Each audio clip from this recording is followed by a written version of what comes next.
பெண் காவலர்களை அவதூறாக பேசிய வழக்கில் யூடியூபர் ஃபெலிக்ஸ் ஜெரால்டை மே 31 வரை சிறையில் அடைக்க கோவை 5வது குற்றவியல் நடுவர் நீதிமன்ற நீதிபதி VL சந்தோஷ் உத்தரவிட்டார்.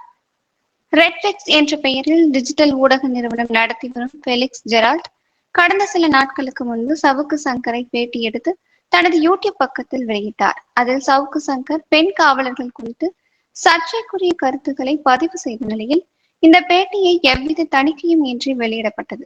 இந்த நிலையில் பெண் காவலர்கள் குறித்து அவதூறாக பேசியதாக கோவை சைபர் கிரைம் போலீசார் சவுக்கு சங்கர் மற்றும் ரெட்ஃபிக்ஸ் நிறுவனத்தின் உரிமையாளர் ஃபெலிக்ஸ் ஜெரால்ட் மீது வழக்கு பதிவு செய்திருந்தனர். இதேபோல தமிழகத்தின் பல்வேறு பகுதிகளிலும் சவுக்கு சங்கர் மீது வழக்குகள் பதிவு செய்யப்பட்டன. திருச்சி சிறையில் இருந்த யூடியூபர் ஃபெலிக்ஸ் ஜெரால்ட் பெண் காவலர்கள் பாதுகாப்புடன் இன்று கோவை குற்றவியல் நடுவர் நீதிமன்றம் 5 நீதிபதி VL சந்தோஷ் முன்பு ஆஜர்படுத்தப்பட்டார். இதையடுத்து நீதிபதி VL சந்தோஷ் ஃபெலிக்ஸ் ஜெரால்டை மே 31 வரை நீதிமன்ற காவலில் கோவை மத்திய சிறையில் அடைக்க உத்தரவு பிறப்பித்தார். இதையடுத்து பெண் காவலர்கள் பாதுகாப்புடன் ஃபெலிக்ஸ் ஜெரால்ட் கோவை மத்திய சிறைக்கு அழைத்து செல்லப்பட்டார்.